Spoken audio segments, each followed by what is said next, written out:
এই রান্নাগুলো দেখলে আপনাদের মুখে 100% জল চলে আসবে আর ইচ্ছে করবে যে এখনই রান্না করে খেয়ে ফেলি। সো সেই রকম রেসিপি নিয়ে আপনাদের জন্য আজকে চলে এসেছি আমি। হেই এভরিওয়ান, আসসালামু আলাইকুম, welcome to my page, welcome to my beautiful life. নতুন একটি ভিডিওতে সবাইকে ওয়েলকাম করছি। ভিডিওটা যদিও আমার মাসখানেক আগের, তবে অনেকদিন ধরে আমি দেবো ভেবেই ভিডিওটা আমার দেওয়া হচ্ছিল না। আজকে আপনাদের সাথে সব রান্নাগুলো আমি শেয়ার করব। তো ফার্স্টে দেখতে পেরেছেন আমি গরুর মাংস কেটে নিয়েছি, প্রায় 3 কেজির মতো গরুর মাংস আমি কেটে নিয়েছি। তো সর্বপ্রথম আমি মাংসগুলোকে ম্যারিনেট করে নিব। ম্যারিনেট করার জন্য আমি দারুচিনি, এলাচি, তেজপাতা দিয়ে তারপর হচ্ছে প্রায় হাফ কেজির মতো পেঁয়াজ দিয়ে দিয়েছি। এখন আমি মাংস অনুযায়ী 1 কেজির জন্য যেই পরিমাণ আদা রসুন বাটা লাগে ওই পরিমাণ আদা রসুন বাটা দিয়ে দিয়েছি। তারপর আমি এখানে দিয়ে দিচ্ছি হলুদের গুঁড়া, মরিচের গুঁড়া, ধনিয়ার গুঁড়া, জিরার গুঁড়া। আমি একটা স্পেশাল মশলা বানিয়েছি, সেই মশলাটা দিয়েছি। অ্যান্ড আরও দিয়ে দিয়েছি জয়ফল অ্যান্ড জয়ত্রীর গুঁড়া, আর গরম মশলা তো দিয়েছি, লবণ দিয়েছি। সব কিছু দিয়ে সরিষার তেল দিয়ে আমি ভালো করে মেখে নিচ্ছি মাংসগুলোকে।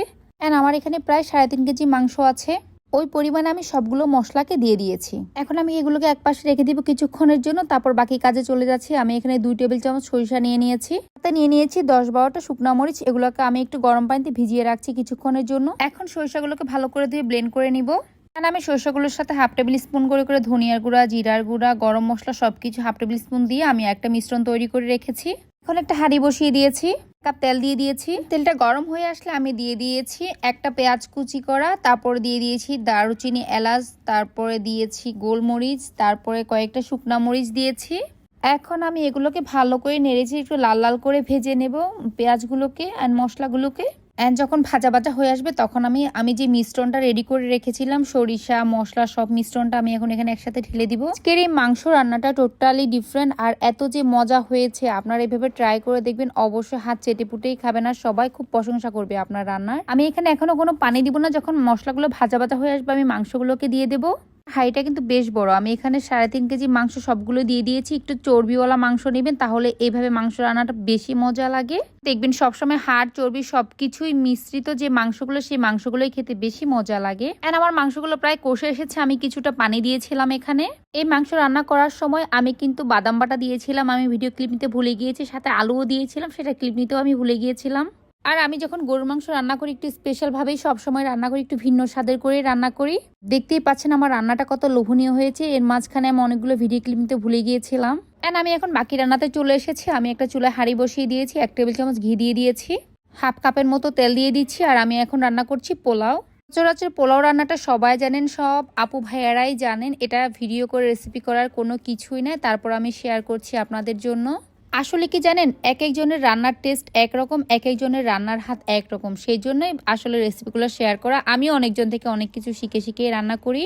দেখতেই পাচ্ছেন সবার ফার্স্টে আমি দিয়ে দিয়েছি কয়েকটা তেজপাতা, কয়েকটা দারুচিনি, কয়েকটা লং, কয়েকটা এলাচ দিয়ে দিয়েছি। এগুলোকে আমি একটু ভাজা ভাজা করে নিব। যখন একটু ভাজা ভাজা হয়ে আসবে, ঘ্রাণ বের হবে, তখন আমি এখানে প্রায় 1-1.5টার মতো পেঁয়াজ দিয়ে দিয়েছি। এখন আমি এগুলোকে লাল লাল করে ভেজে নেব, যতক্ষণ না পর্যন্ত ব্রাউন কালার হয়ে আসে ততক্ষণ ভাজতে থাকবো। দেখতেই পাচ্ছেন সুন্দর করে ব্রাউন কালার হয়ে গিয়েছে। এখন আমি চালগুলোকে ঢেলে দিব। আমি এখানে 1 কেজি চাল নিয়েছি। আপনারা যদি পোলাওটাকে একটু সাদা খেতে চান তাহলে পেঁয়াজটাকে কম ভাজবেন, একটু সাদাটে টাইপের থাকলে তখনই আপনারা চালটাকে দিয়ে দিবেন। আর আমার কাছে এরকম পেঁয়াজের কালার করে একটু পোলাওটা লাল লাল হয়, তখন আমার কাছে খেতে অনেক মজা লাগে। আমার ফ্যামিলির সবাই অনেক বেশি পছন্দ করে। আর আপনি যদি পেঁয়াজটাকে একটু সাদা রাখেন তাহলে আপনার পোলাওটা সাদা হবে, আমার পোলাওর কালারটা একটু ব্রাউন কালার হবে। আমি এখন চালগুলোকে বেশ ভালোভাবে ভেজে নেব।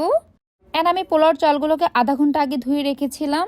আপনি যদি এভাবে কিছুক্ষণ আগে বা আধা ঘন্টা আগে পোলাওর চালটাকে ধুয়ে রাখেন তাহলে পোলাওটা কিন্তু খুব ঝরঝরে হবে, কোনোভাবেই নরম হয়ে যাবে না। দেখতেই পাচ্ছেন আমি পোলাওটাকে খুব ভালোভাবে ভেজে নিয়েছি। এখন আমি পরিমাণ মতো পানি দিয়ে দিচ্ছি। এখন আমি এখানে লবণ দিয়ে দিচ্ছি। তারপর আমি হাফ টেবিল চামচ করে আদা বাটা রসুন বাটা দিয়ে দিব। অনেকে পোলাওতে আদা বাটা রসুন বাটা স্কিপ করেন, আপনারা মোটেও স্কিপ করবেন না, তাহলে কিন্তু পোলাওটা সুন্দর হবে না আর খেতে মজা লাগবে না। আমি এখানে হাফ কাপ দুধও দিয়ে দিয়েছিলাম, আমি ভিডিও ক্লিপ নিতে ভুলে গিয়েছি, তাই আমি বলে দিচ্ছি ভিডিওতে।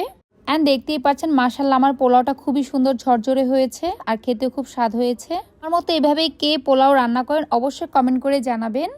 ওকে, আমার পোলাও ডান। এখন আমি বাকি রান্নাতে চলে যাব। এখন আমি রান্না করব চিকেন রোস্ট। আমি এখানে প্রায় 2 কেজির চাইতেও বেশি একটা মুরগি নিয়ে নিয়েছিলাম। এগুলোকে আমি কিছুটা লেবুর রস, আদা বাটা, লবণ দিয়ে মেরিনেট করে রাখবো 1 ঘন্টার জন্য। এন্ড আপনারা চাইলে এখানে জর্দা রং ইউজ করতে পারেন, আমি করব না। এখন এখানে আমি কিছুটা টক দই আর গুঁড়ো দুধ দিয়ে আমি একটা মিশ্রণ তৈরি করে নিয়েছি। এই মিশ্রণটাতে যা যা লাগছে দিয়ে দিচ্ছি আমার হাতের বানানো রোস্টের মশলা, কিছুটা গরম মশলা, কিছুটা ধনিয়ার গুঁড়া, জিরার গুঁড়া, আর আপনারা স্বাদ মতো মরিচ ইউজ করবেন। আপনারা যে যেরকম ঝাল পছন্দ করেন। এখানে কিন্তু আমি কোনো ধরনের কোনো হলুদ ইউজ করব না। আপনারা চাইলে এখানে প্যাকেটের রোস্টের মশলাটা ইউজ করতে পারেন, বাট আমি সব কিছু আজকে নিজের তৈরি করাই দিচ্ছি। অ্যান্ড সাথে দিয়েছি জয়ত্রী জয়ফলের গুঁড়া।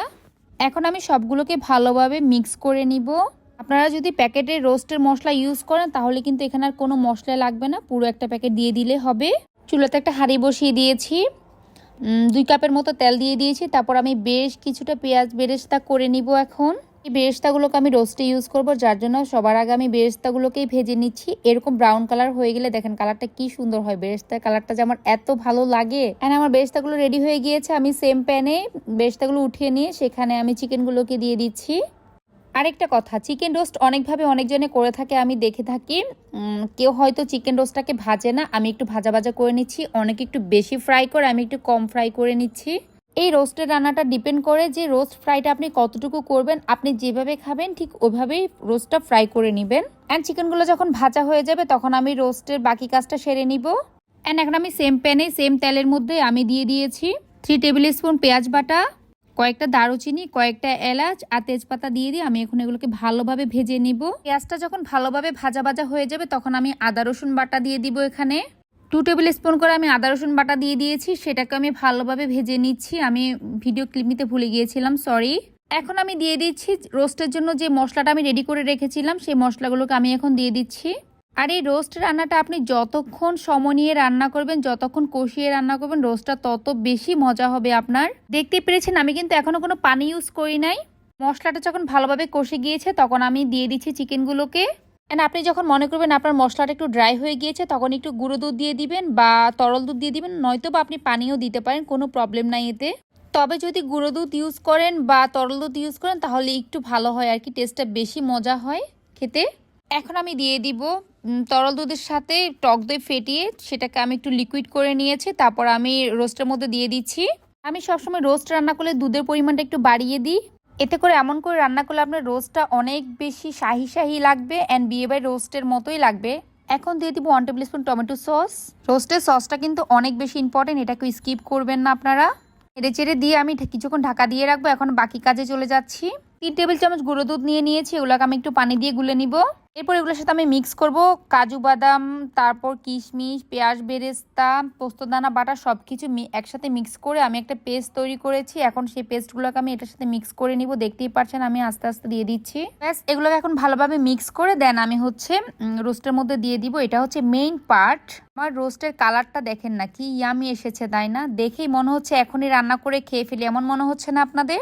আমি কিন্তু রোস্টের মধ্যে কোনো এক্সট্রা পানি ইউজ করি নাই। এন্ড আমার রোস্ট রান্না কিন্তু প্রায় শেষ। আমি শুধু এখানে কিছুটা কেওড়া জল দিব আর কিছুটা চিনি দিব আর কয়েকটা কাঁচামরিচ দিয়ে একটু ঘি দিয়ে আমি নামিয়ে ফেলবার। বেশিক্ষণ আমার রান্না করতে হবে না। দেখতেই পাচ্ছেন আমি কয়েকটা কাঁচামরিচ দিয়ে দিয়েছি। আর আমার রোস্টের কালারটা যে এত সুন্দর এসেছে। আমার রান্নাটা কেমন হয়েছে আপনারা অবশ্যই কমেন্ট করে জানাবেন। আর আমার ভিডিওগুলো যদি আপনাদের ভালো লেগে থাকে অবশ্যই লাইক কমেন্ট শেয়ার করে সবসময় আমার পাশে থাকবেন। কথা বলতে বলতে আমার রান্না প্রায় শেষের দিকে, অনেকক্ষণ ধৈর্য ধরে আপনারা দেখেছেন আর সম্পূর্ণ ভিডিওটি দেখার জন্য সবাইকে অনেক অনেক ধন্যবাদ জানাচ্ছি। এই তো আমার রান্না শেষ, পেঁয়াজ বেরেস্তা দিয়ে আমি রান্নাটা কমপ্লিট করে ফেলেছি। আলহামদুলিল্লাহ আমার রান্নাগুলো দেখতে যতটা ইয়ামি লাগছে, খেতে তার চাইতে অনেক বেশি মজা লাগছে। মনে হচ্ছে যে আমি আজকে কোনো বিয়ে বাড়িতে খেতে চলে এসেছি। আমার মাও ঠিক সেম কথা বলছিল। আপনারা আমার রেসিপিগুলো ফলো করে অবশ্যই রান্না করে খেয়ে দেখবেন। আল্লাহ হাফিজ।